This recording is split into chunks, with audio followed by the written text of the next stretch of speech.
All right, ladies and gentlemen, welcome to yet another episode of Reactionary Opinions, the most based reactionary show on the continent of Africa. Thank you so much for joining us tonight. D-Dog's here as usual. What's up there, D-Dog? Oh man, I'm doing very well this evening, and I'm just laying down riffs and making lists. Everything's going well, and I am curious to hear how our good friend Sir Russell the Based is doing this evening. Yeah, how are you doing there, Sir Russell the Based? Russell the Based is doing much better now. The lockdown is failing. The people are awakened. And us based guys already from a month ago, our work is done. Oaks have woken up from their slumber, and I think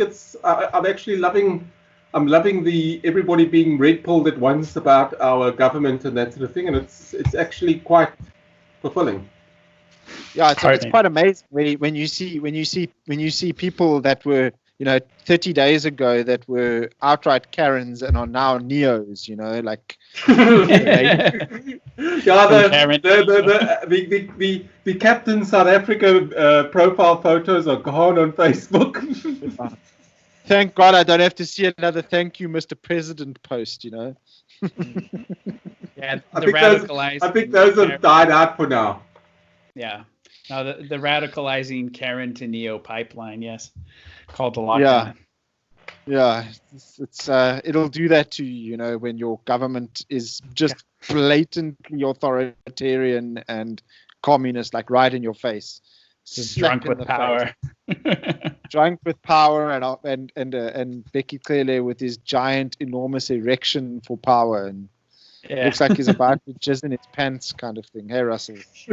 Yeah, he was. The way he wanted, one of the things I saw when this lockdown started, or just before it started, I saw Beckett clearly with his getting so excited. I thought, oh my word, this looks terrible. This guy hasn't been this excited about anything in a while. I'm really worried now. God. So anyway, today in this episode, we're going to be discussing, the psychology behind this lockdown and what sort of goes through people's minds and why they why Karens exist, why do they think like they do, and why do people support the lockdown. But not only that, also the psychology from a government perspective. Why is the government doing this? What is their logic behind it? But let's first deal with the Karens. I personally think that the "Thank you, Mr. President" crowd suffer from an absolutely severe case of Stockholm syndrome or abused spouse syndrome. I think that South Africans have been so horribly abused over the few years that the slightest little thing and everyone just goes crazy. Cyril Ramaphosa will get up there and he'll make a speech, and Cyril Ramaphosa, he's got such a toffee voice, like a cuddly teddy bear kind of voice, dear nation and all that. He's like very sort of he's like a teddy bear, and he's as smooth as a wet toffee,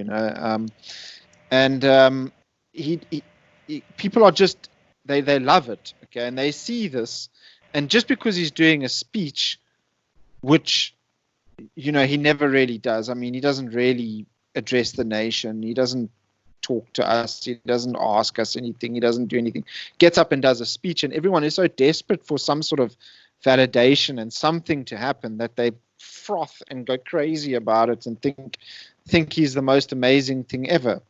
I think that plays a large part of it. I mean, especially amongst your sort of middle class white people that are so desperate and terrified for some sort of leadership that a guy like Cyril Ramaphosa, that sounds like a coconut, and get up there and they're like, people just love him. You know, white middle class people freaking love him. They think he's the greatest thing ever. You know, they're like you'll have Sylvia sitting there with sipping on a glass of wine. It's like, oh my God, guys, I would totally have him over for a braai. Oh my God, can you imagine how much fun Cyril will be at a braai, guys? While she's sipping her red wine and stuff. And the same kind of woman that will stop him on the side of the road and take pictures with him and stuff. It's just absolutely pathetic. And all of that. So, would you guys agree with me? Is that a fair analogy to make? I think part of it is what I call the Obama effect, right? So it's he does seem presidential. He seems presidential. You put him on stage, you give him a scripted speech and whatnot. The guy knows how to present himself in such a way that exudes confidence. I'm in control. Don't worry. I hear you. I understand. And people love it. The problem is it's classic politicking, right? And that was that's what I call the Obama factor. Hope and change we can believe in. My fellow Americans, sort of stuff. He's got the right look, and that's in politics.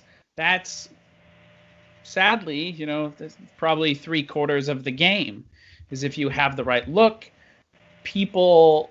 Unfortunately, that's all they need to be satisfied, regardless of substance. So, yeah, I think you're right, Scott, in the sense that phenomenon certainly exists, but I'm not entirely surprised by it. So something that now it's interesting that you mentioned Obama, because I think we can draw some fairly interesting parallels over here. So, and I think we had a similar sort of conversation about this before. So, South Africans will be the first ones to criticize your brethren there in the United States of America, the home of the brave and the land of the free. Is that the right way around? Yeah. Land of the free and the home of the brave. Yeah. Or the land of privilege and the home of racists. Yes. Yeah, exactly. Yeah. So, Americans, and I've spent quite a lot of time in the States and stuff, and I think Americans are relatively politically astute.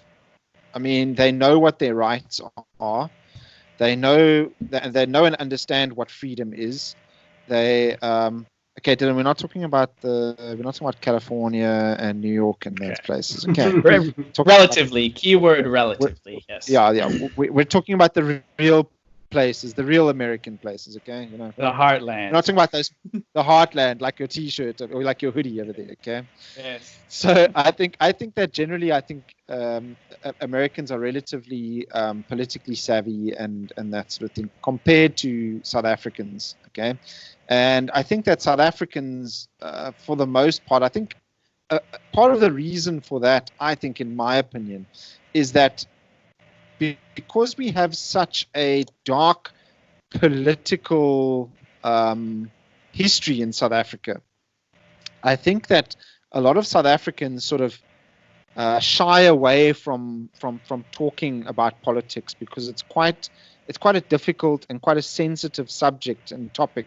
So they really, don't talk about it. Either they're too scared to talk about it, or they've kind of made themselves oblivious to it. So they've made themselves blissfully ignorant about it. And I think that plays a massive role in the reaction that we got to the lockdown from your sort of middle class South Africans.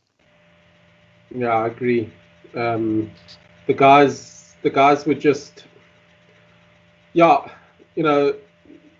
take the likes of, say, Cyril Ramaphosa. All right, all he did was read out a speech. That's all he did. Okay, he didn't even take questions from a panel of journalists about possible questions that the public might have had. In actual fact, none of these people giving announcements on TV and that sort of thing ever take questions from the press. Now, there you go. I mean, the guy must be put under pressure to show that he is sure about what he's doing. People are so desperate for hope that they'll latch onto something that sounds so nice. Yeah. So for example, even the fact that the government hasn't even released, even the fact that the government hasn't even released the models and stuff, for what's going on and why we're in this prison sentence and stuff, and their excuses for the alcohol and the cigarette ban and all the other nonsense regulations, like when they outlawed certain e-commerce, and now they're telling us what freaking clothes to wear. I mean, can you I cannot believe it. But even those rules that they've done, they can literally get away with it because people have because our government has become the people's daddy. Like they, like you understand. Like so, say for example, the family, we've spoken about this. The family is the smallest model of a government, right? Okay, and you can literally take that family and expand it to community and then eventually to society.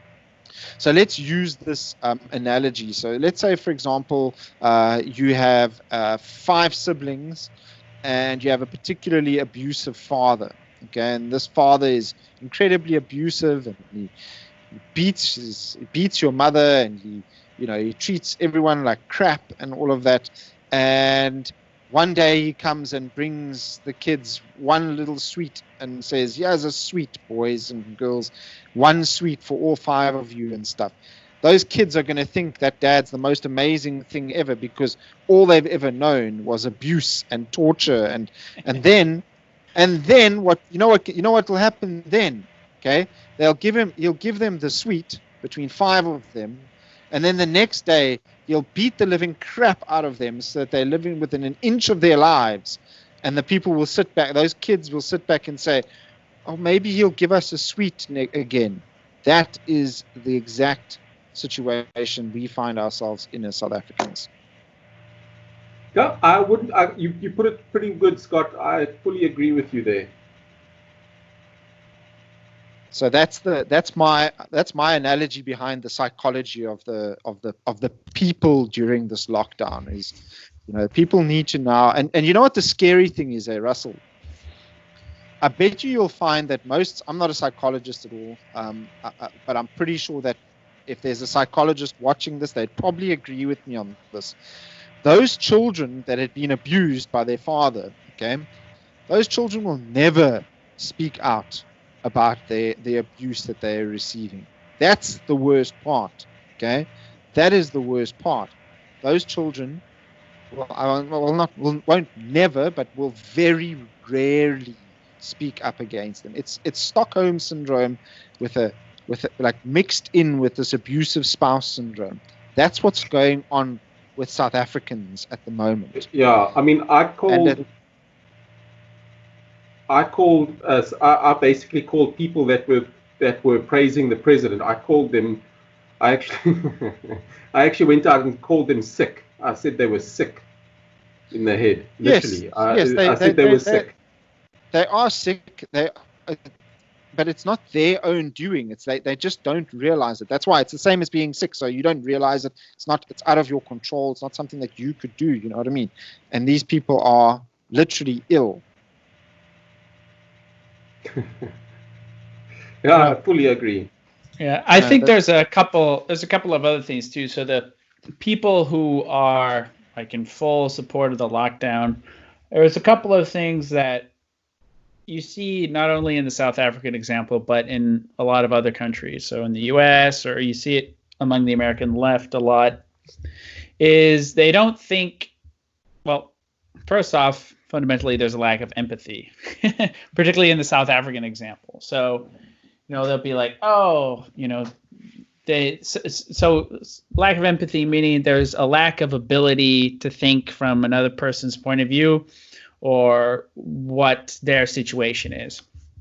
So they think, okay, well, somebody might get sick. So you think you're being very caring by being in full support of the lockdown. But what you're not thinking about is the malnutrition cases that have, suddenly cropped up again for the first time in years, flooding into hospitals. You don't think about all the people who are going hungry, all the people who are losing their jobs, all the, the increase in domestic violence and the increase in people who are dying from other things because they can't get, as easy access to medical care as they did previously, or the people who will die because they skipped out on a non-essential procedure that might have cost something. So there's a lack of empathy for the other side's perspective. They don't even the idea of sort of other people.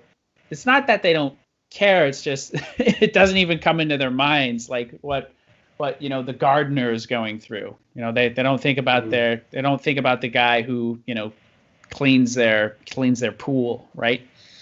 And that's a problem. And Dylan. Sorry, finish. Sorry. Oh, no. Interrupt you. Carry on.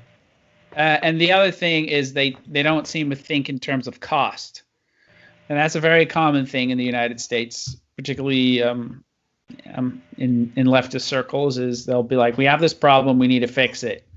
How? I don't care how. We just need to fix it, and they're not thinking in terms of cost benefit, because at the end of the day, there is cost benefit, right? And they'll say something stupid like, "Oh, well, you're putting profit above people's lives." I'm like, okay, by that rationale, how many people a year in South Africa die in car wrecks? A hell of a lot more than coronavirus. A hell of a lot more than will ever die of coronavirus. But Correct. Are we going to ban cars? Because that will save people's lives, right? A lot of people won't die on the roads if we ban cars. So you see what I'm saying? It's a reductio ad absurdum here. So they're not. It's stage one thinking. They're not thinking about stage two.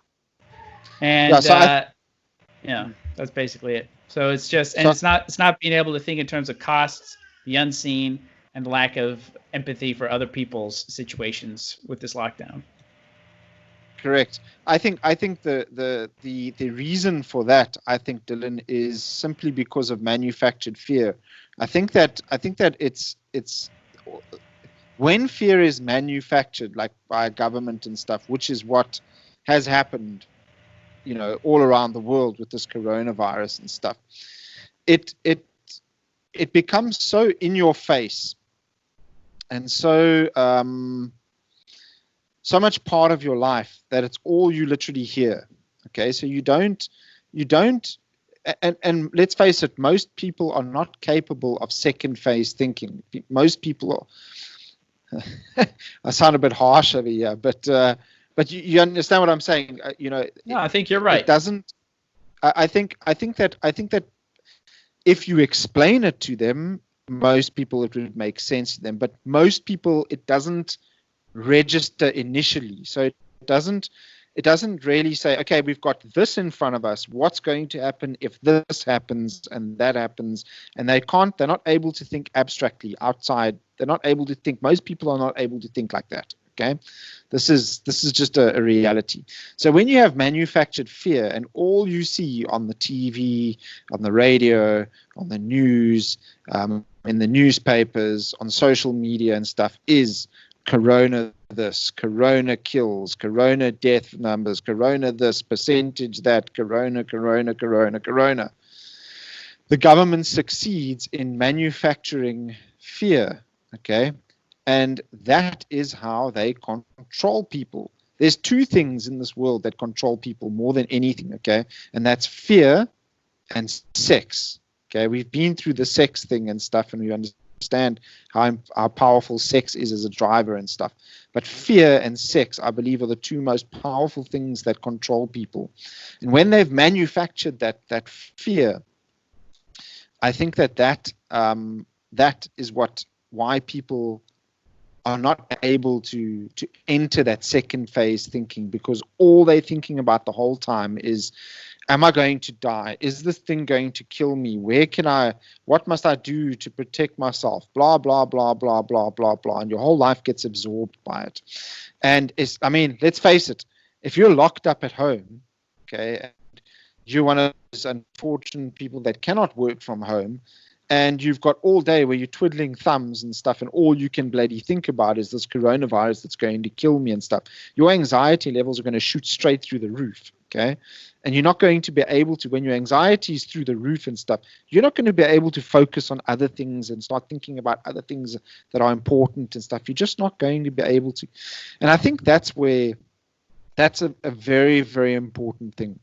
Now, I want to let you guys know about something. So I went to go see my pediatrician my daughter's pediatrician, not mine.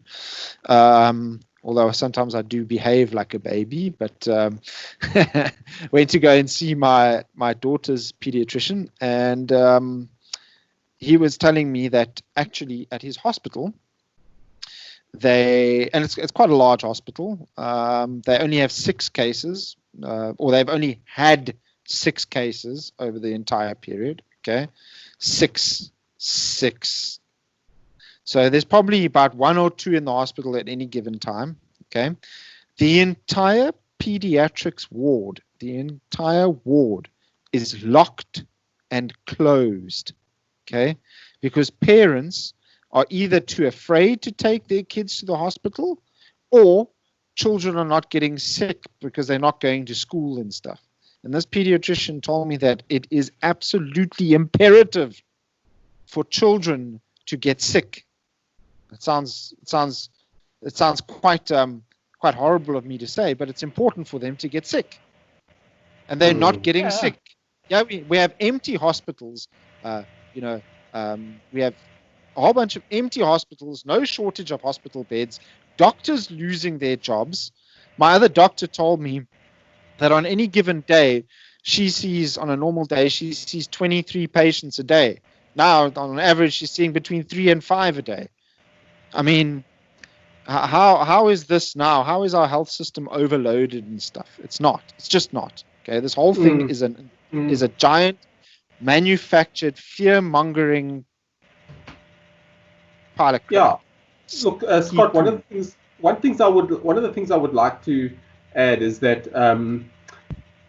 even in war times and in all sorts of crisis areas, in recorded crises, let's just take World War II for example. They never shut things down. Things carried on. All right. There was no government telling people to close churches, for instance. Churches remained open. Even during the Spanish flu, I think they kept churches open. This is, if you really think about it, okay, this whole thing has been nothing more than all the politicians getting off on telling people what to do and flexing their muscles and really getting almost getting real pleasure out of, there we go, that's it, getting real pleasure out of this whole process. And I actually think that is literally what it is. These people are absolutely out of their minds, these politicians. I'm talking all over the world. They've lost their minds. Yeah, they have. I mean, you excuse me, what really, when you know that things are dodgy is when you start hearing Marxist terms like the new normal, or things will never be the same again, or this is going to always be here, stuff like that. That's when I sit back and I go, no sir. Shh, you're not going to get into these ears with that stuff. And another thing I think is, you see this a lot, not just with the lockdown, but in a lot of places. So the government will do some policy, right? And it's a complete disaster. But they've sunk so much effort and prestige into this thing that going back from it and being like, yeah, this entire thing was a huge mess, and we messed up big time, and this is terrible. Sorry, guys. Governments don't do that. Not just the South African government. Most governments don't do that. Very few rulers, very few regimes are likely to do that. So I feel like that's just kind of the nature of the beast. So, and you're not just seeing it here in South Africa. It's particularly dire, the lockdown here in South Africa, but even in places like the UK and whatnot, the government hasn't said, yeah, lockdown was a total failure and we're sorry. You guys can go back to work. Elderly people with comorbidities, yeah, self-isolate and whatever, but everyone else, sorry. That's not happening. So yeah. I feel like that's just kind of once they go with something, trying to unravel it, they should. But at the end of the day, wielders of power are interested in holding onto power. And one of the ways they do that is by making people believe that it wasn't such a bad idea. Or like, maybe they went a little too overboard, but they more or less, they're kind of on the right track sort of thing. And one of the things politically... Sorry, Scott. One of the things that politicians just mustn't be allowed, whatever country you're in, do not let your politicians get away with this. Find some way to bring people to account. You have to, otherwise you don't have a functioning society. You've got some rule by decree, some sort of weird totalitarian rule. Or at least the very least that you can do is educate yourself and your family and your community on the evils of these governments. That is the least you can do. Okay? So basically run around your neighborhood with a jar full of red pills, just throwing them around the neighborhood and stuff. Start red pilling oats,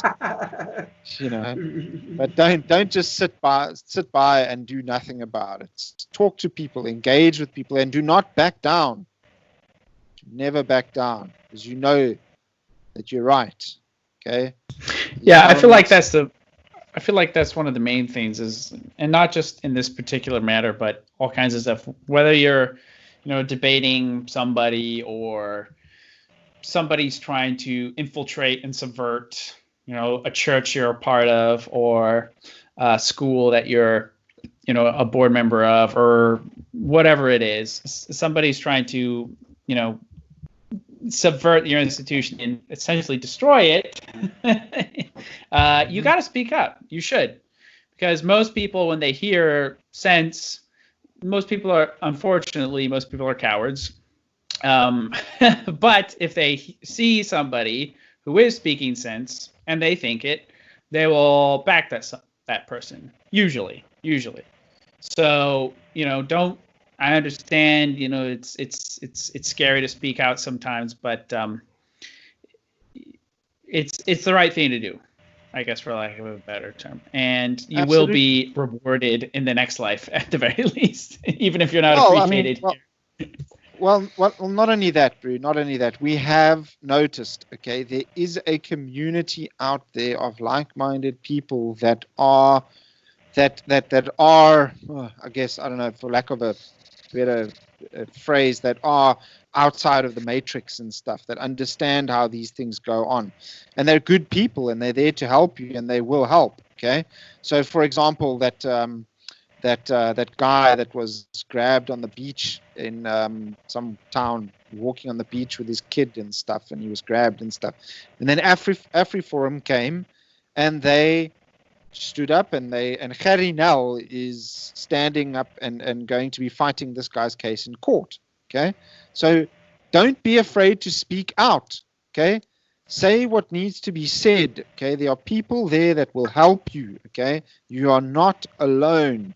So if you're one of those people that is on the verge of getting red pilled and you're in a situation where, you're surrounded by people you're surrounded by purple-haired feminist communists, don't be afraid.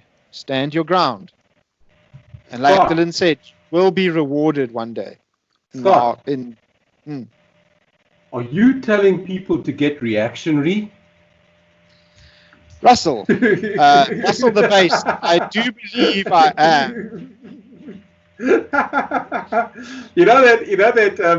The only the only way, basically, soon they'll be calling us Christian fascists, you know. Yeah, exactly. Yeah. So get out there, help as much as you can, guys. Help people that need it as much as they can, because it's God rewards that sort of stuff. Anyway, is anything else that you guys want to say? I think that's about it. Yeah, I guess that's just the last thing I'll say. On that last point you touched on, helping. There are a lot of people who are in need with this lockdown situation, and in my own small way, I've looked for opportunities where I can help.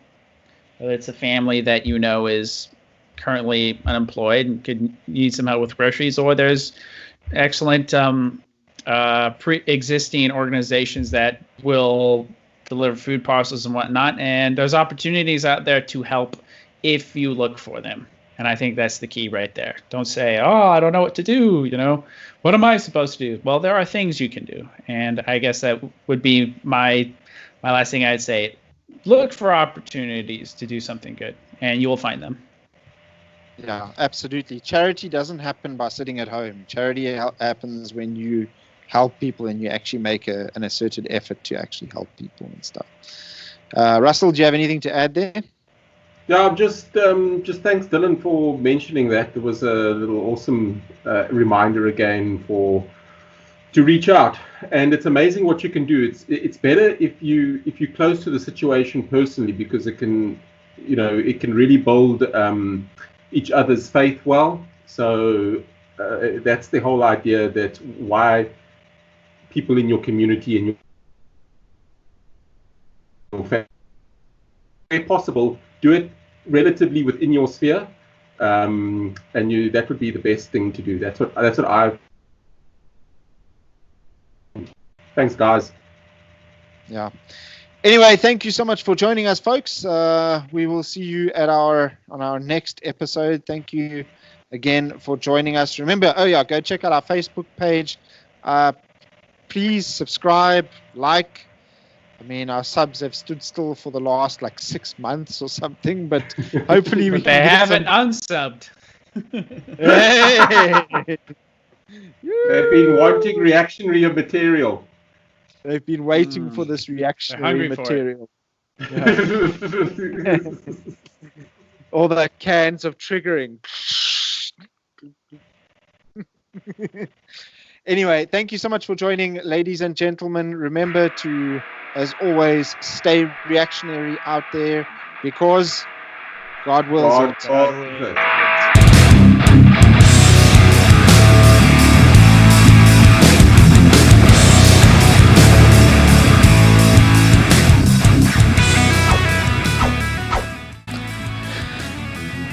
Well, hello there. If you've made it this far, it means that you really enjoy the reactionary material.